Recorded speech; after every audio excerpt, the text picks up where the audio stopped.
E vem conferir a crítica do live action de City Hunter.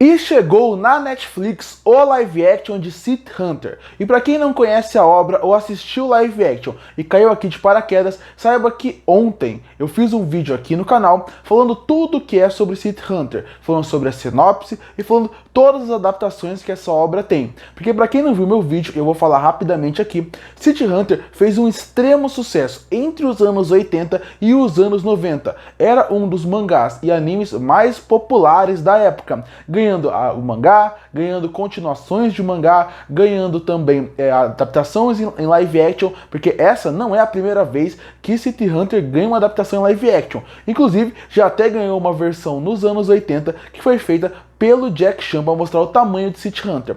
E depois de anos, finalmente ele vai ganhar uma nova versão. E essa nova versão foi feita pela Netflix. E apesar de nos últimos anos os live actions de anime estarem visivelmente melhorando a sua qualidade, mesmo assim eu ainda coloco um pé atrás nas suas adaptações, porque eu acho que ainda saem muitas coisas ruins. E esse live action ele dividiu bastante, na minha opinião, porque ele tem coisas muito boas, ele mostra o potencial da história, mas mesmo assim ele fica abaixo da média, na minha opinião, por algumas escolhas em relação à adaptação. E não que eu falo do mangá, de coisas que eles mudaram do mangá, e sim de escolhas de como eles resolveram sair de uma obra de mangá e anime para um live action. Acho que tinha que ter algumas adaptações diferentes. Mas vamos começar devagar. City Hunter não é uma obra que ela fez tanto sucesso nos anos 80, 90 e ganhou tantas adaptações à toa.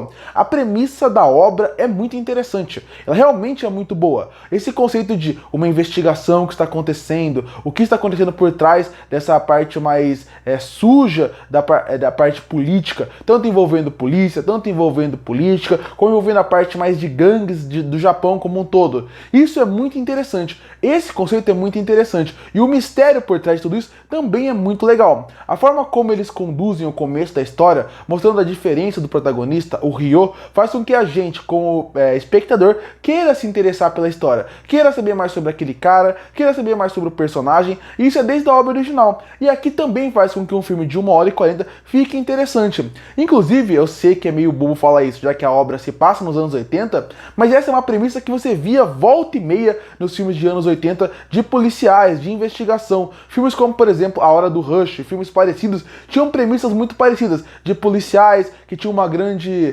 conspiração por trás das grandes organizações. Isso era muito comum lá. E você vê que esse filme passa um pouco esse espírito. A premissa e como ela é desenvolvida passa muito desse espírito. E isso é legal, porque a premissa ela é interessante. Ela é bem feita. Ela faz que você prenda ali no que está sendo falado. O mesmo vale para as viradas. A gente sabe como a virada vai ser conduzida. O filme não vai ter uma grande revelação de como ela vai ser conduzida. Você sabe o momento que vai ter a revelação e isso até funciona bem. Essa premissa que não tem uma grande ousadia de ser mais diferente do que a gente já viu em vários filmes de policiais, ainda funciona bem. Apesar de ser algo repetitivo para o gênero, ela ainda funciona bem. E quando você pensa em outro fator que sempre chamou a atenção desse tipo de anime, são as sequências de ação. E aqui esse é um destaque. O destaque que eu tenho que fazer das adaptações live actions que os japoneses estão fazendo seria na sequência de ação. Eles estão trabalhando isso de uma forma diferente. Se você assistir, por exemplo, Tokyo Ghoul usa bastante isso, até no Yu Yu Hakusho, que saiu recentemente, usam isso, que é, quando vai ter uma luta mais no estilo luta de rua, eles brincam muito mais com o estilo de câmera, que ela corta muito pouco.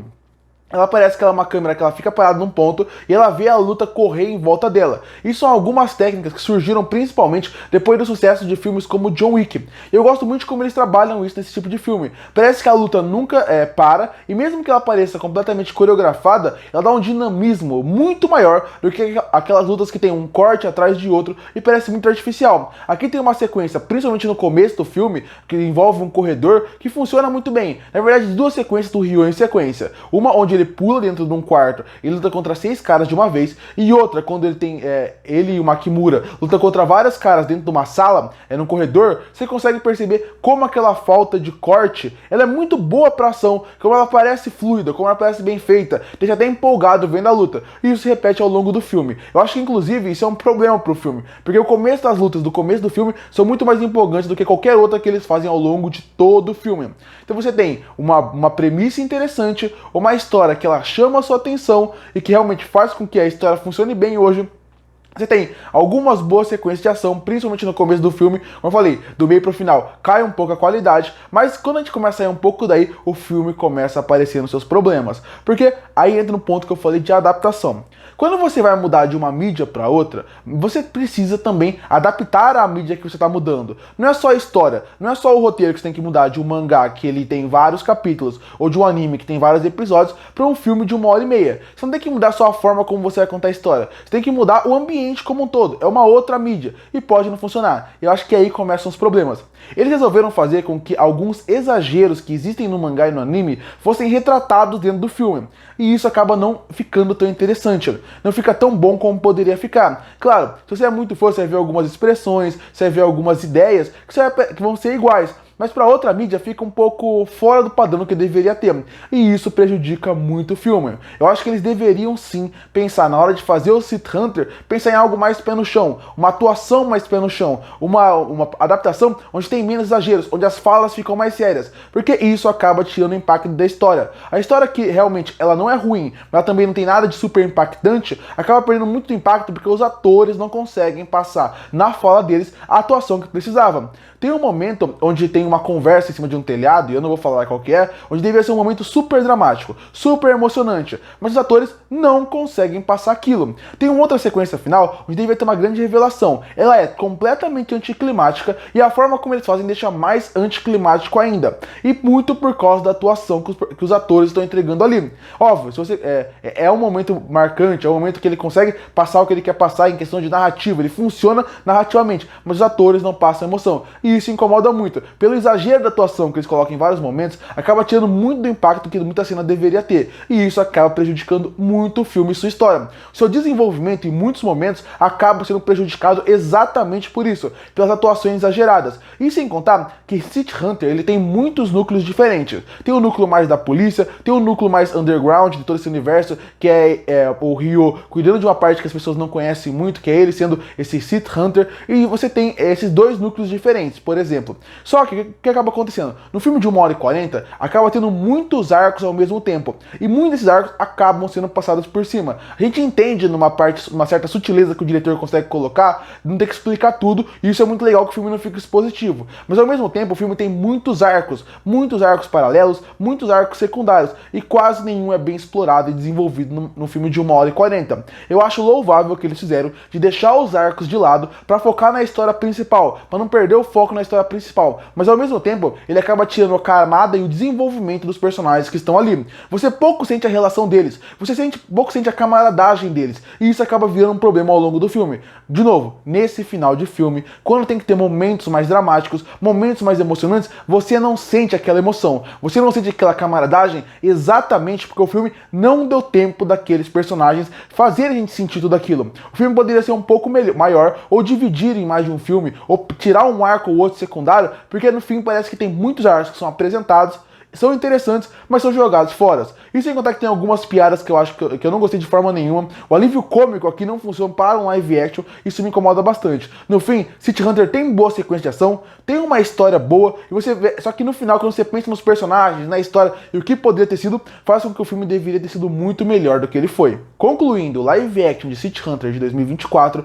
ele tem seus pontos muito positivos. A história não é ruim e tem bons pontos de virada. Você também consegue perceber que tem boa sequência de ação, principalmente no começo do filme. Mas tirando isso, ele é aquele filme que você vê que ele tem muitos problemas. Falta um valor de produção na parte de construir alguns cenários que são um pouquinho pobres, e você também consegue perceber que as atuações atrapalham muito o filme, porque tem muitos atores que não conseguem entregar o que o personagem precisava, e em cenas mais dramáticas isso acaba fazendo falta. E sem contar a quantidade de núcleos absurdos, faz com que você, como público, não se ligue tanto com os personagens. E por isso que eu fecho o filme City Hunter com uma nota 5 de 10. Curte pra fortalecer o canal, se inscreve pra não perder os próximos vídeos. E aí, o que você achou do filme City Hunter de 2024? Você gostou? Você não gostou? Que nota você daria pra ele? Comenta aqui embaixo. E eu volto no próximo vídeo.